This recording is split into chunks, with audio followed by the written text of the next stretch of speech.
All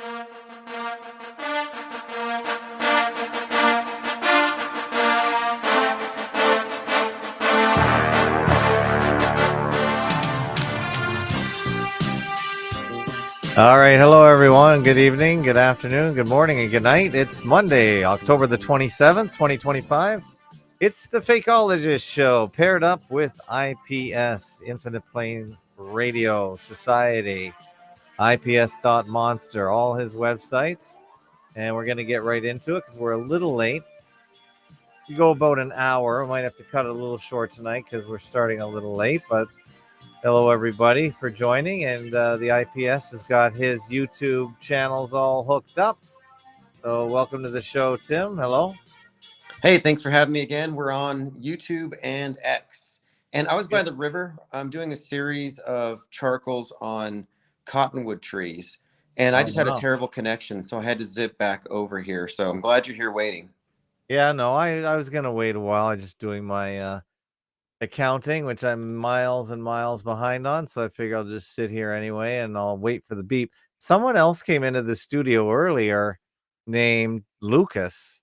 So it is possible. Anyone is allowed to come into the studio at shortfake.com/restream. The studio is always open. It's just that you got to send me a message in the private chat in the studio to say who you are. Otherwise, I won't unmute you necessarily. But I like it. Restream has a good system. So again, shortfake.com/restream. It's very easy to get in here if people don't have a phone handy or if they're not in Discord. Yeah, that's ShortFake is my shortener service, but yeah, I make it simple so you don't need any funny long link. Anyone can join. It's a permalink, so it should work. So yeah, anyone who wants to come in can say hi. You can phone in. The numbers are scrolling at the bottom of the screen here. You can come into our Discord at Fakeologist, shortfake.com/Discord. You can call in. Yeah, we're going to do this thing Mondays. We're just going to update ourselves every week to whatever Tim is doing, whatever I'm doing. Of course, if there's a big psyop going on, then we'll be here. But what happened to the school shootings and other psyops? Are we on vacation from them again? Well, last week you brought up the crown jewels being stolen and how hoaxy it seemed. Yeah. And immediately after, someone let me know there's a show on Netflix called Lupin, and even Inside Edition and others noticed it, that this show was exactly what happened, except the thief went for the necklace of Marie Antoinette. Oh, okay. Lupin. Lupin? Isn't that? Yes. Lupin is lupus is a wolf in Latin. Yeah, and what does Louvre mean? Like the museum? Is that also wolf? Is it related? I'm not sure. Louvre. I know it must mean something. I can go to etymonline.com, etymology. Louvre. Well, Louvre. I speak a little well, I have a French accent, but it's overlap strips in a window. Yeah, this is an example though of Netflix mirroring real life. And I take this as a hoax indicator. Yeah. And so someone said to me, well, it's just a coincidence. Well, okay, let's add on to it. Because the crown jewels were stolen during the No Kings protests all across the country, 1,500 protests. And then if you think about the symbolism of the Netflix character stealing Marie Antoinette's necklace, well, that was during another No Kings protest where she lost her head. So there's connections between Netflix, the protests, and the staged event of the crown jewels being stolen. Yes, and on the No Agenda show, which I do listen to, they were saying how ironic it was that there were no kings protests in some of the European countries that have actual kings. But right. I don't think they were protesting their own king. It's all anti-Trump stuff. Yeah, anti-Trump and anti-Musk, exactly. But I thought it was great that we talked about it beforehand, skeptically discussing, was this a real event? And then within 24 hours, I find out that, yeah, this is aligned with a Netflix show. It's been widely noted now. And obviously the symbolism of it and the No Kings protests, it all pretty much aligns. So again, I take any kind of entertainment connection to the quote real news to be suspect. To me, that's an indicator it's probably fake. Well, JohnTheBond.com, or JLBS, as I like to call him sometimes, because he loves being called that, JLBS, he tells me. He says this is all what is it? Synchromysticism. So it's all just a coincidence, or the ether is bringing these two themes together. What is it exactly? Do you know? Because That I yeah, that used to be the idea. I don't know if he adheres to that anymore. I think now he's more thinking it's just our pattern recognizing monkey brains overreacting and it's just coincidence. And I have responses to that though, because there's drills. How many times do you see drills happening alongside psyops? So if the drills are there, then you can't say that's a coincidence. And the entertainment stuff is coincidence. Hold It's all time, part of the same. 21 seconds. All right, here's our first caller. Caller, where are you calling from, and what's your name? Hey, fakeologist. Hey, IPS. It's Jay from Texas. How y'all doing? Jay, I'm Hello? good. I'm good, Jay. Yeah, And yeah, Tim, you can ask Tim how Yeah, he's doing. I'm great. Thank you for calling. yeah. I wanted to know, did you dude, like the fakeness is beginning to be more and more. Did you hear about the FBI busting the fake sports? Like everybody would talk about. Oh, It's all right. rigged. Yeah. It's all rigged, dude. This is like, what is that word? What do they say? The apocalypse just means revealing, right, or something Yeah, it like does that. mean Yeah, revealing. Yeah. yeah, that's wild. Everybody would say that. I remember like 10 years ago, even 5 years, yeah, 10 years ago, a good while ago, they would talk about this and everything, mob involved in the sports and everything, and that's fake. And now, sure enough, it is. And it's crazy because that's running along with the crypto. That was And then yesterday's along with, story, though.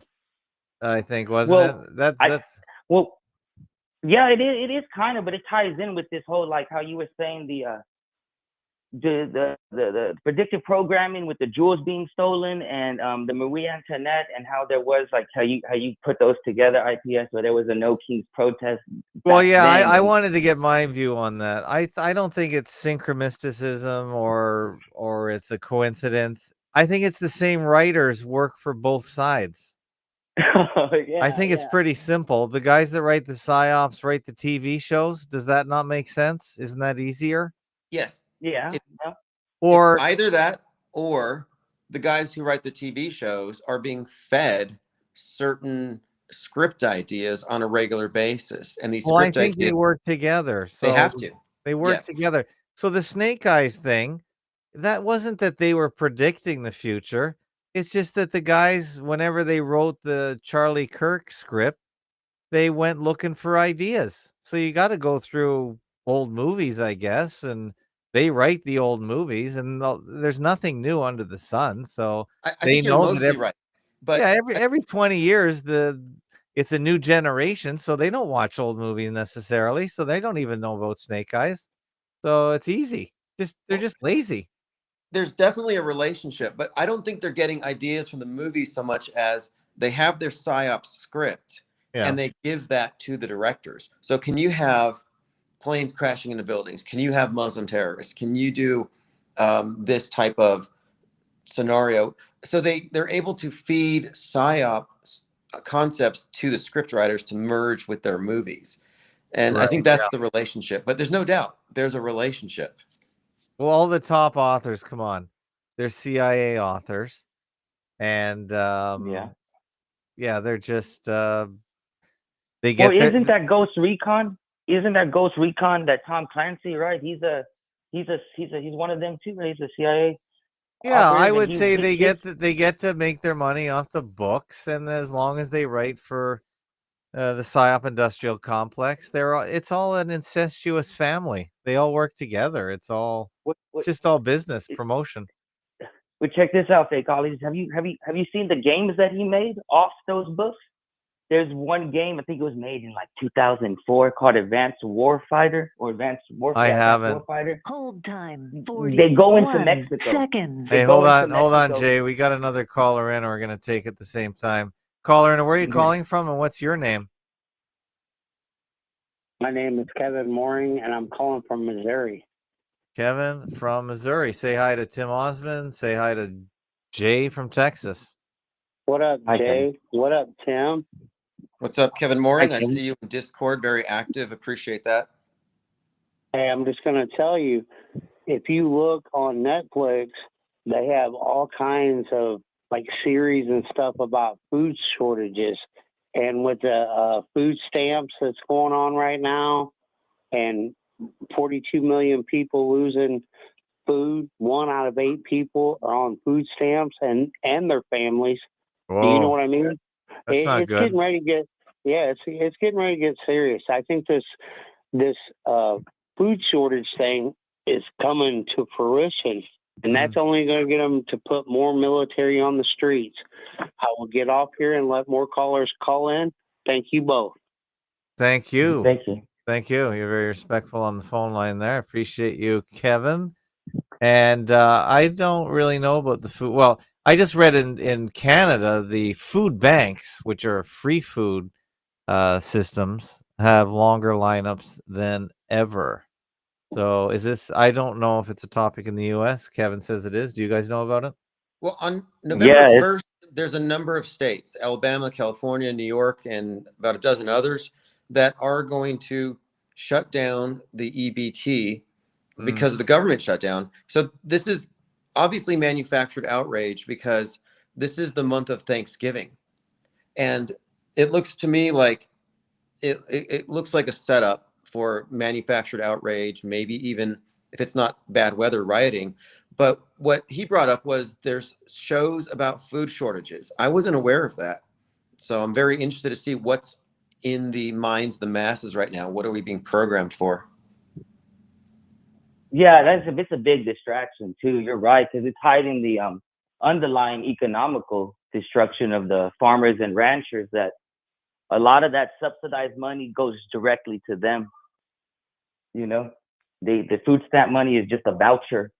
The money is already paid to the Well, farmer. Now as they we don't talk got about, that. as we talk about on the Discord, money is fake as well. So we're kind of Yeah. all over the place here with if people are hungry, this is a major problem for any oligarchy. You can't have the people hungry. You got to keep them fed at least with poison to keep them docile and not causing trouble, as far as I know. Well, when do you think a wild food becomes a shelf stable food? Like when do you think people start going out? Because like I live down in South Texas, and we got a lot of, you know, they have a hog problem here in Texas where they just shoot hogs that are like 400, 500 pounds. They just leave them out there, you know. They should And pick we them have up and chop them up for bacon. I agree. for something, right? And then we also have a water problem here, but they don't want to build a like desalinization plant or anything to get water here Yeah. because of the brine. But you could just filter that and you can get salt from that, right? And then with the Oh, you'd have to ask with the Frank, the salt guy. He's on Thursdays. He'll tell if you want to know how to make salt. Ask him. Don't ask me. But But you know what I'm trying to say, right? Like that the food is just out there, and there's like Yeah, let I don't know. IPS chime in. But yeah, this is the thing, is that there's this, it's a political thing too. Like the threat of a food shortage. They're saying it's going to hit 42 million people.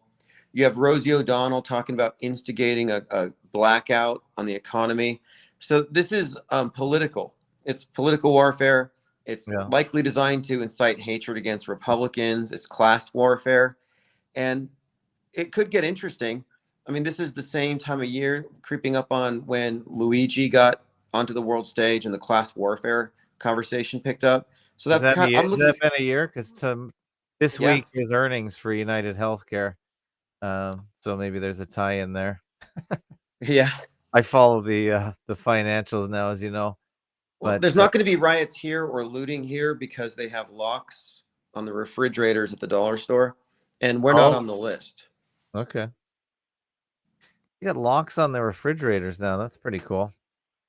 Yeah, how long till you need a digital ID just to get into Walmart, let alone open up the ice cream freezer or the meat Right. freezer? This is the thing. I can see that. I can see that coming. Yeah, to control what people are buying and Yeah, decisions and Kevin Mooring says everything. I've seen videos of people say if they don't get their food stamps, they're just gonna take the food. Yeah, I've heard that too. But I don't understand. The food is just there. I mean, it's gonna be there. I don't know. Just this is like it's like the same thing that happened in the 20s. You know, the What are you warehouses were saying? packed What are with you saying, everything. that we should have free food for all? I don't know. I mean, like You sound like a if it's gonna, communist there, Jay. Come on, I thought you were in well, the military.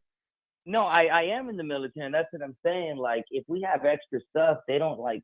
I mean, yeah, now they I waste know it, that but most food I would think stores give supplies. away their extra stuff at the end of the day to shelters and other places. They can't resell it because it's usually not of quality and it would wreck their reputation. So a Yeah. lot of food does go out the back door and is recycled. Hey, we have one more guy that came into the stream earlier. It's Lucas. Lucas, do you want to say hello? Howdy, Okay, how's it going?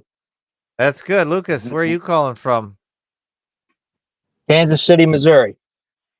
All right, say hi to Tim Osman and regular caller inner Jay from Texas.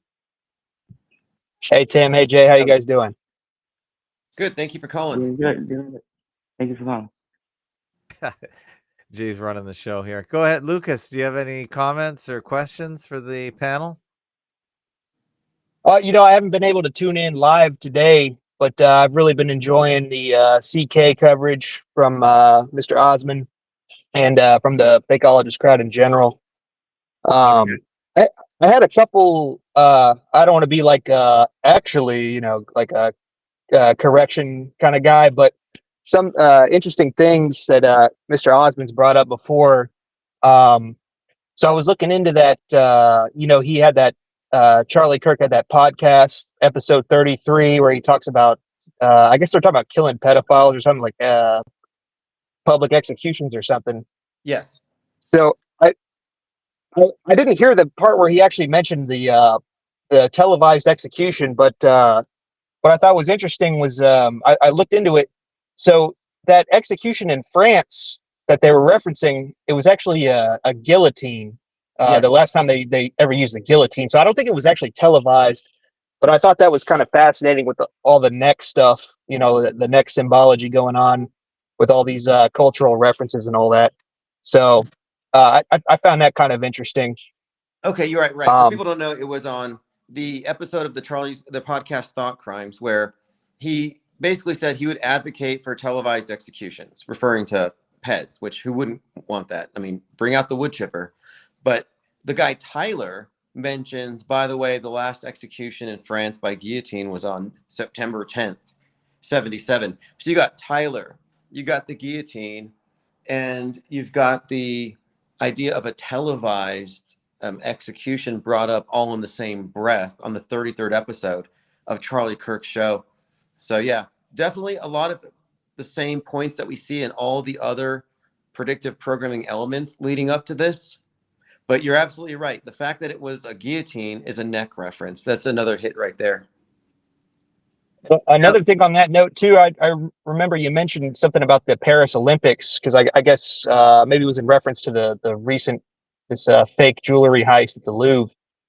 I remember at the Paris Olympics too, the last time they had it, they kept playing the song by the band, the Yeah Yeah Yeahs, called "Heads Will Roll," and I know that's like French Revolution kind of motif, but yeah, like there's a lot of decapitation stuff going on too. Also, too, at the fire at the Notre Dame, which I believe was deliberate. There was people saying that when they were doing the restoration, that these saint statues had their heads removed as well. Uh, so a lot of creepy decapitation stuff going on. I've heard people talk about Noahide laws, and if you break the Noahide laws, you can get your head cut off.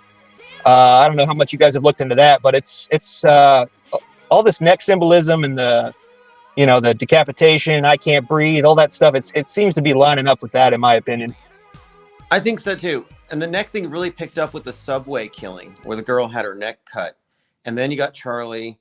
And yeah, then this comparison to even George Floyd, the symbol of the kneeling on the neck. The neck thing's been big for some time. And I think it's an important element. And again, Marie Antoinette was portrayed at the opening of the Paris Olympics while Gojira was playing a song, some French Revolution song, and she was holding her own head. So there's all tying into the No Kings protests. FEMA Region 4 Absolutely. says Judas Priest, heads are gonna roll. He likes that better.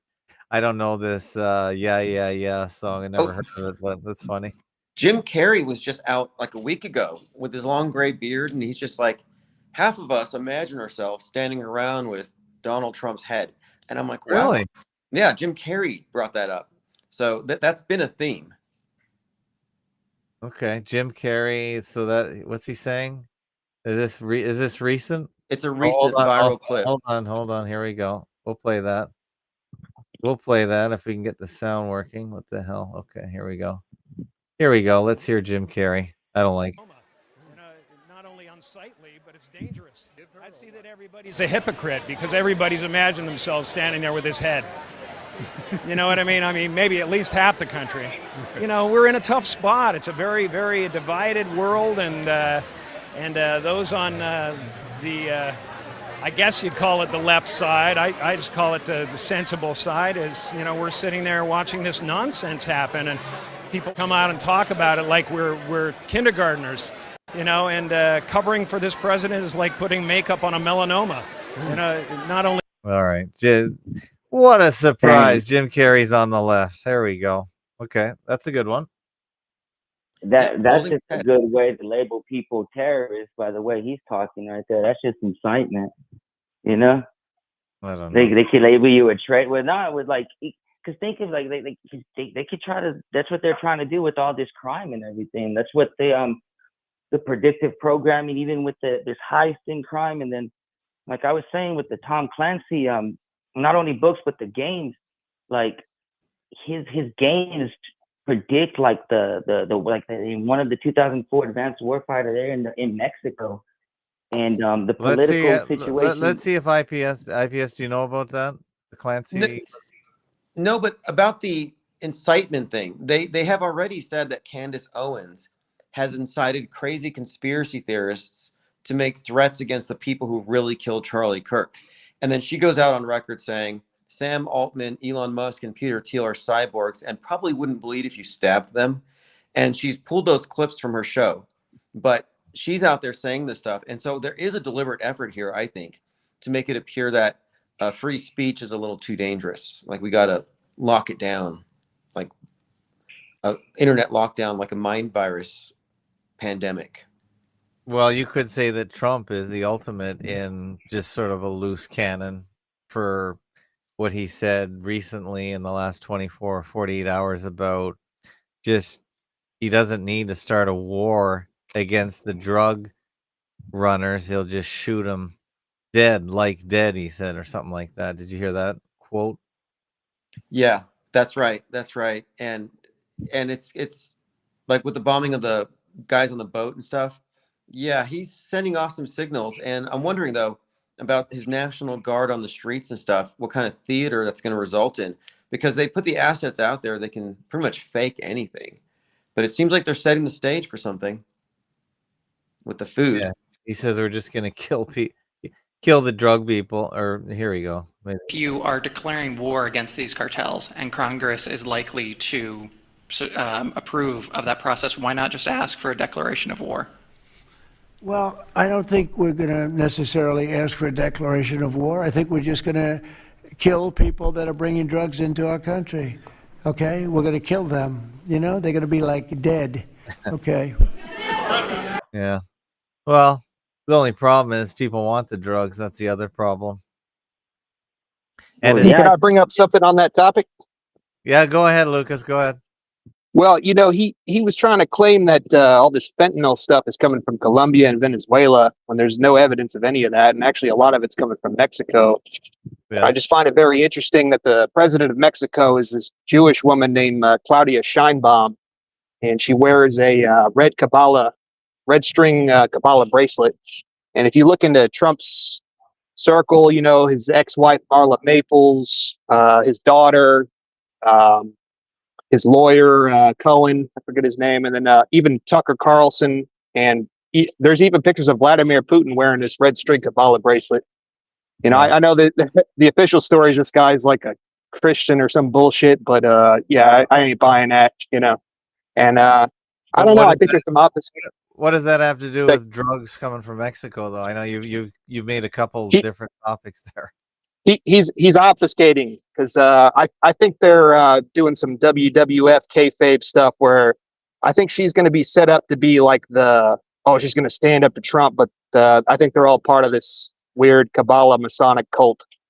That's my personal opinion, but Oh, there's you a mean good top? Yeah, I kind of agree. They have a different religion at the top. I sort of agree.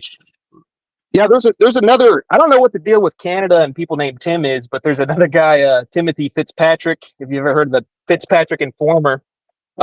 He's got a Never good page on all these people wearing this red string, and it's a lot of very prominent people.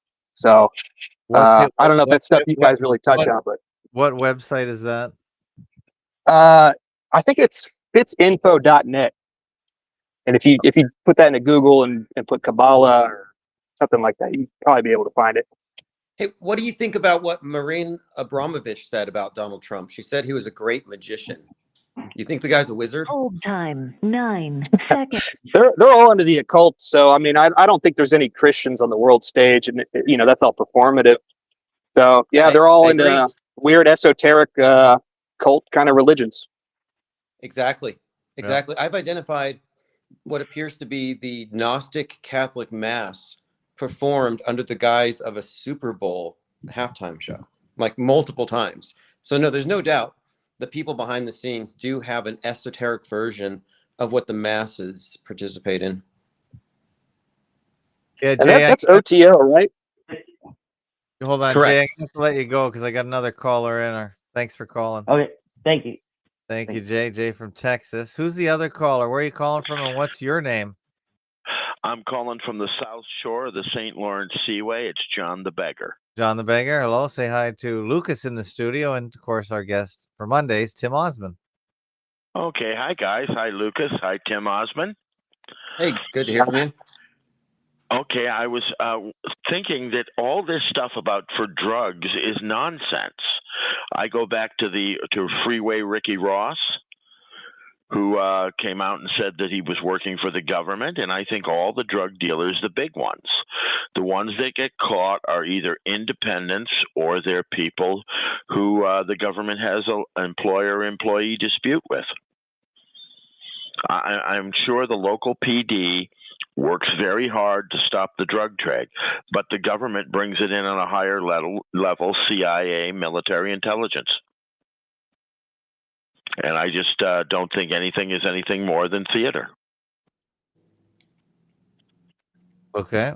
What do you guys think? At least I tend to agree. I don't spend a lot of time on it, but I think we're talking about psychological warfare, mass media mind control, worldview manipulation. definitely. Oh, we have to include drugs overall as part of that big picture because this is the brave new world, and that was a big part of that.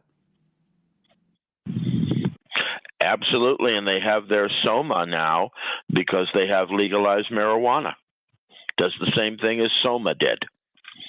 If you remember back to the book and the movie.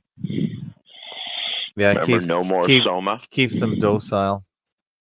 Yes, keeps them very, very docile. Yes, that's Luke? a great point. That's a great point too. I was actually talking. I luckily have a really cool coworker that's kind of on the level with the kind of stuff we talk about. And yeah, we were talking about Brave New World today, and yeah, they have that book in public schools. You know, like oh hey, this guy's warning about the future. Meanwhile, you know, you look into him, he's on board with everything he's talking about in that book. You know, the Huxley family. His brother, I believe, coined the term transhumanism, was like the head of UNESCO.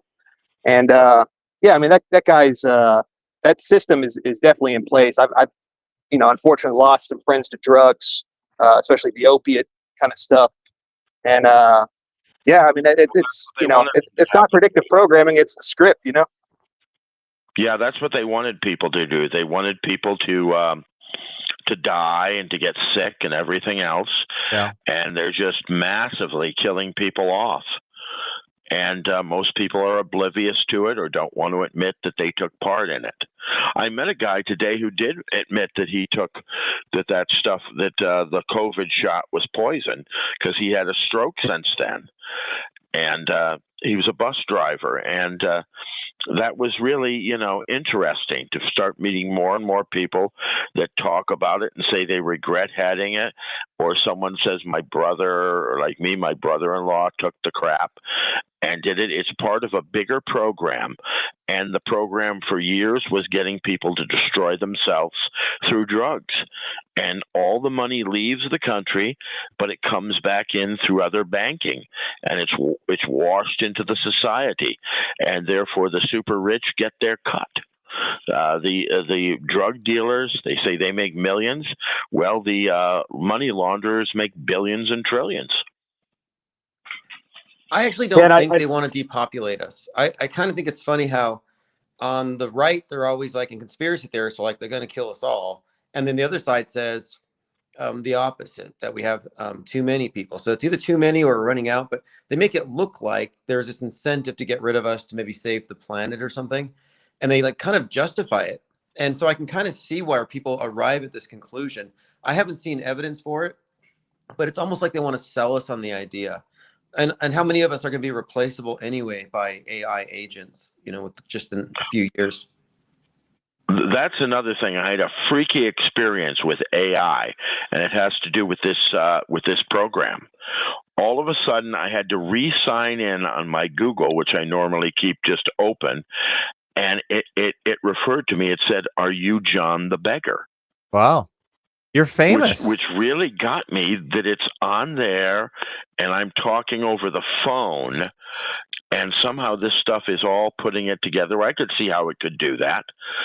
And I just hey, found John, that I didn't tell them you were John the Beggar, just so you know. I didn't let them know.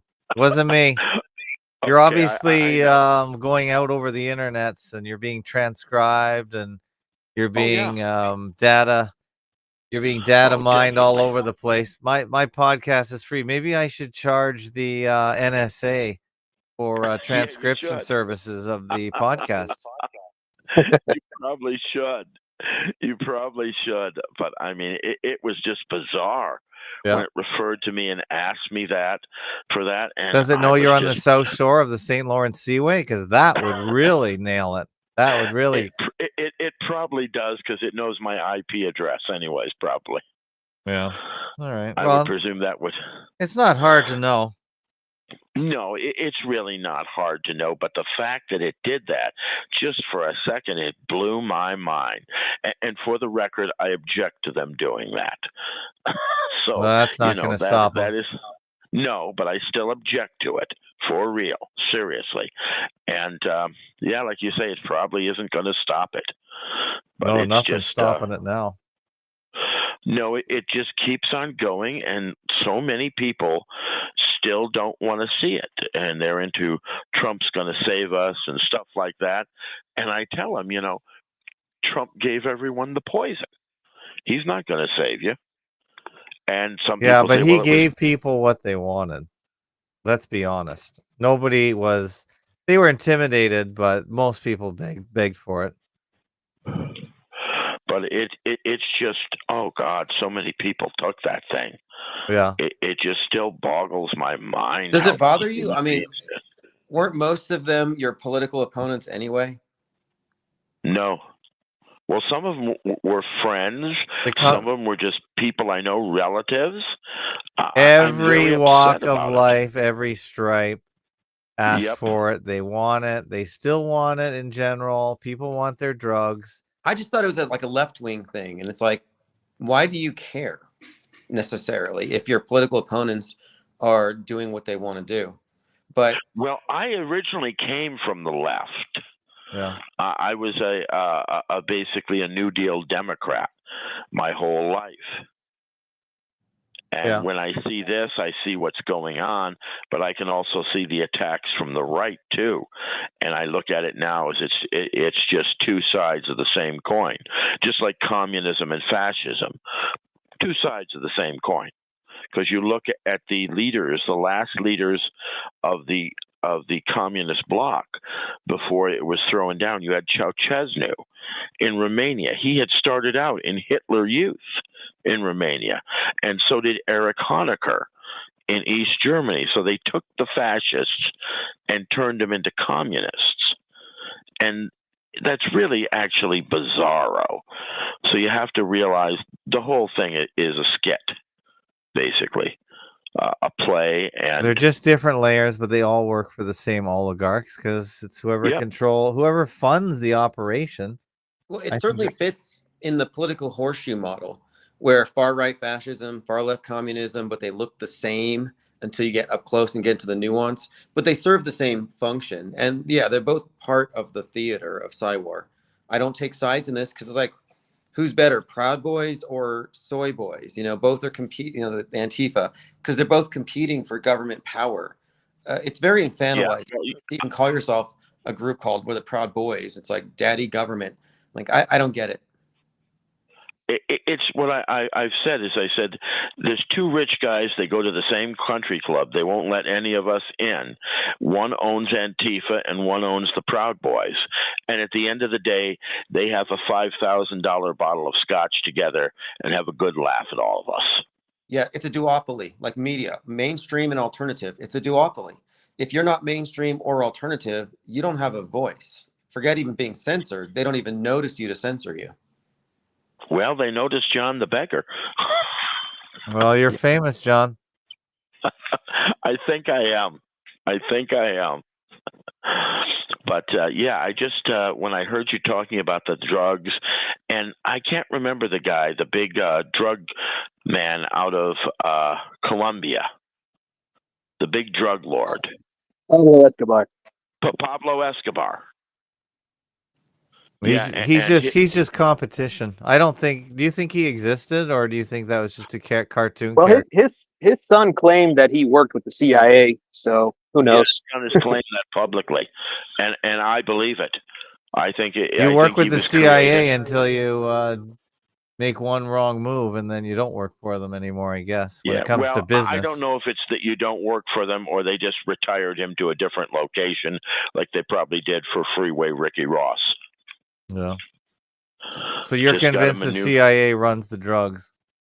The CIA and military intelligence runs the drugs, and they run it for the benefit of the financial ruling elite.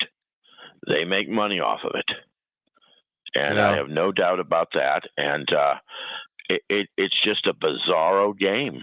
And even on Miami Vice, way back in the day, a TV show, their last episode, that was all about it. That the fighting the drugs was just a waste of time, because one hand of the government does this, the other hand of the government does that. One tries to stop it, and the other one has brought it in, and it still keeps on going. Talk about problem, reaction, solution, huh? Yeah. Definitely. And fentanyl was done to get rid of people. And if you go look at the Kensington Avenue in Philadelphia, type that into YouTube. Oh God, you see those people. They walk around like zombies. They're everywhere. They're in every city. Oh yeah, but it's worse there on Kensington Avenue in Philadelphia, and I've got to believe that they're wanting to redevelop Kensington Avenue, because they'll eventually one day move them over to another street and redevelop Kensington Avenue, and the big bankers and everyone else will make lots of money. Yeah. All right, John. Well, thanks for the commentary from the South Shore. Thank you for having me on. Good night, guys. Have a good one. All right. Well, we were getting little off topic there, but what is the topic anyway tonight? Usually we have Boris in the chat asking. Is there anything in the chat you want to address, Tim? Well, we started off talking about the gallery heist and how it was echoed by the media and the protests and the No Kings. And now we're leading up to some peasant revolt when they cut the bread supply off. So what are bread and circuses without the bread? You know, there's going to be probably some kind of buildup here, but I don't know. I'm not in a war zone. I'm in the middle of nowhere in the desert. So anybody in California or New York or Alabama or wherever else might have front row seats. But the story that I'm seeing bandied about is that there's not going to be any money for Thanksgiving for a lot of people. Yeah, well, that would suck. Yeah, the whole jewel heist, that one is already, I would say, in the history books. They say they caught 2 people, and all the media is just self-referential and just in a endless circle. So they just refer to another media outlet that identifies these guys. But I don't think they need to give any details. I think they could just leave it as it was. Stories. They give us stories in entertainment. They have these stories that echo our lives as they write our history. I think it's all just basically narrative entrainment, and we're just nonstop being entertained as a form of governance. Yeah. Does this thing here, this crown jewel, does it really look like it's worth anything? I mean, who's that worth anything to other than it's an illusion? I mean, you can't cook a stew in that. It just looks like a ridiculous sort of piece of art. I've never been an art fan myself. Yeah, I'm kind of I am an art fan. I understand the value when it comes to, decoration and all that. Yeah. But when it comes to something like that, yeah, I guess there's interest in maintaining it for posterity and all this stuff. But I don't know that there's actually a market value you could attach to that number. But the idea that it would be stolen so easily, yeah, that's very comic booky. It's like, or cartoonish. Yeah. Yeah, I keep forgetting you're an artist. You have a different take, I'm sure, on art and artistry and the value of art, but Well, mine's very down to earth. I've Mm. always decided that the way I would price it isn't some arbitrary number, but it's just going to sell for what it sells for on an auction based on my marketing. And I'm just treating it like any other product. I never was able to really figure out, how do I ascribe greater value to it? Do I just add some digits? Like, it never felt right. So I Yeah. just decided I would let market forces determine the price. And when I'm productive with it, and when I did it full time, the prices would predictably go up as my following went up. So it's Mm. something that you kind of control, but I think it's just a business. Yeah, so it really relies on promotion and that kind of thing, I guess, is what you're saying. Like selling books, like selling any other creative project or an album.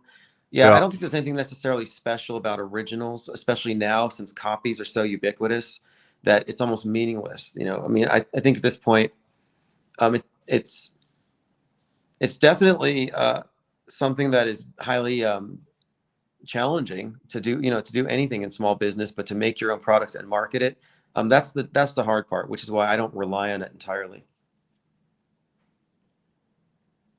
I guess if we want our talking points, we have to go to CNN, or I don't look at any of these sites on the regular, but I guess the latest thing is Well, her. I Mhm. started this new series in the mornings, and it's called History Benders.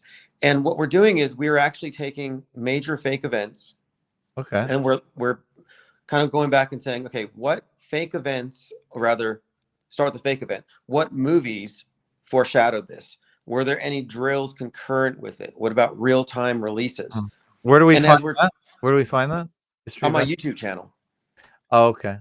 So History Benders is going to be an ongoing series, and the objective is, let's connect every fake event to the corresponding entertainment propaganda, and then start to get a list of contributors to it, the writers, the directors, and we're arriving at something, I think, as far as, I think, further articulating the relationship between entertainment and fake events. And it's giving us some insights as to how far back a particular event would necessarily have been scripted for insertion onto the world stage. So, like, with that in mind, I would argue that the Charlie Kirk event was scheduled back in 1997 or 98. Wow. So you're here using a whiteboard. Of mass media and how Yes, it and we're really putting it all on a functions. timeline. There's a Oh, logic to it. that's an interesting thing. Okay. Oh, so you did that a day ago. Okay, that's interesting. I'll put a link to that in the show notes if people want to look. Yeah, History Benders is an ongoing thing.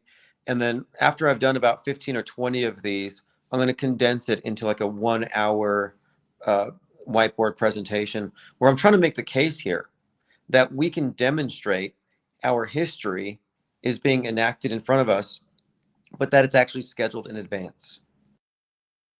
Hmm. Okay, I'm looking here.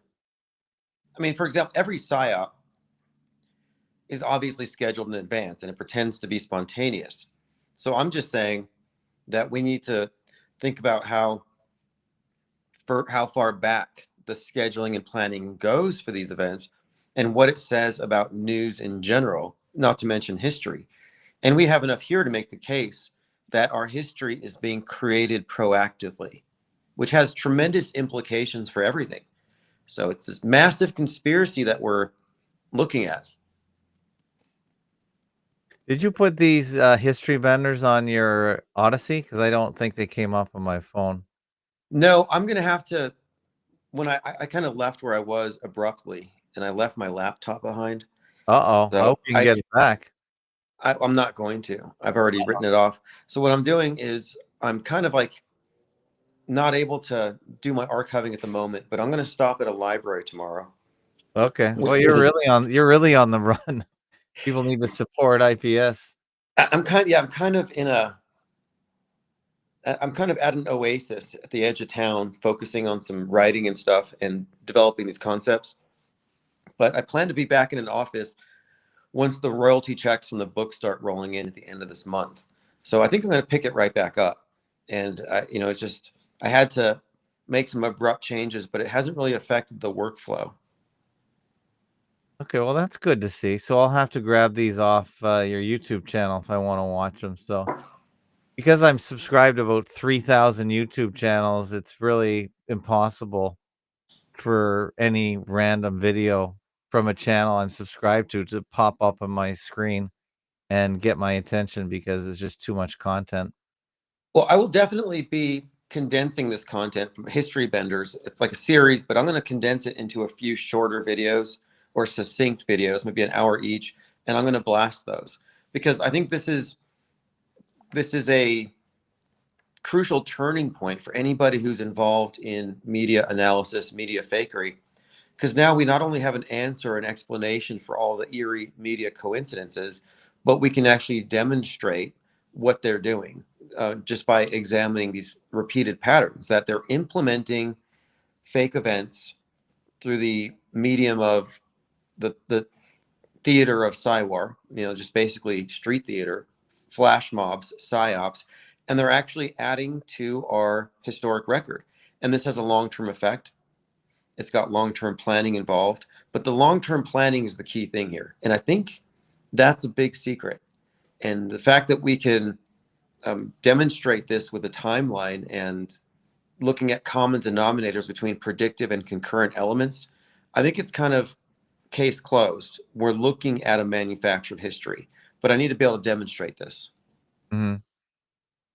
So that's what all these videos on your screen are probably working on. That's what these latest deprograms are. Yeah, that's the new approach. And we're also looking at world stage characters like Musk or Trump and all of the entertainment characters that correspond to them, that predicted them, or that are mirroring them, like the Yeah. Homelander mirroring Trump. So we're also looking at these characters on the world stage as composites. And so what we're doing is world stage deconstruction. And we live in a world of deep fakes, fake events, and fake people. But I think we can go deeper than just labeling them fake. And if we can make the case that something like the CK event was planned 3 decades ago, that really undermines quite a lot about media in general and what its supposed purpose is. Because my idea here is that it's not there to inform us, but to conform us to a predetermined mold. And we're just watching it happen in real time. Wow. Lucas, you got any other comments before we wrap it up? Lucas is still here. Oh, wait. He came and he went. Now he's Sorry, back. yeah, I'm with my kids. You got anything? Hey, can you hear me? Yeah, anything else to add to the show? Or Hey, just an interesting thing on John the Beggar was talking to AI. I was asking it about, the Butler fake assassination attempt, and then yeah, it was really kind of cagey and being like, there's, there'd had to be so many people involved in the conspiracy and all this stuff. But then when I brought up CK and all the 33s, it switched gears and was all on board, talking about how, that definitely could have been staged. So I thought that was kind of odd. I don't know if you guys have That's good. ever try to talk to Grok or any of these AI platforms did. about it, but it totally changed its tune. You can word it right. I said, hypothetically speaking, if this were faked, if it were a squib, who would be in the know with zero plausible deniability? And it gave me a list. People who would be suspect or who would be necessarily involved. So, for example, Yeah. coroner or the people who move the body. And when you look at when you ask the right questions, it can reason with you and it can extrapolate. And I find it to be kind of useful because it did give me a list of who would be in the know for one of these things to function. And it also talked about the need for information security and how they would control certain facets of it. But yeah, AI is actually useful for a lot of this.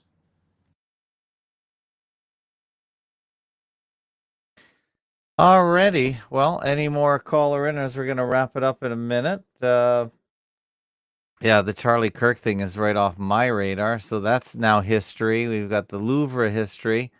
So we've been going kind of. I was complaining earlier, and in the summer we weren't getting any good psyops. So it seems like we got Charlie Kirk for September. Have we had anything really decent since then? I would say no.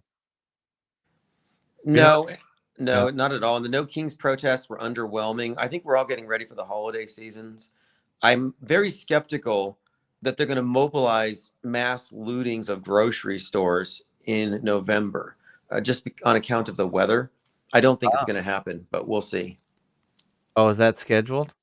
Is that Well, what people are suggesting is that there's going to be food shortages because of EBT going down, which isn't necessarily true, but they're suggesting this. And then one of the callers said there's some content on Netflix pertaining to food shortages. So I'm going to look into that.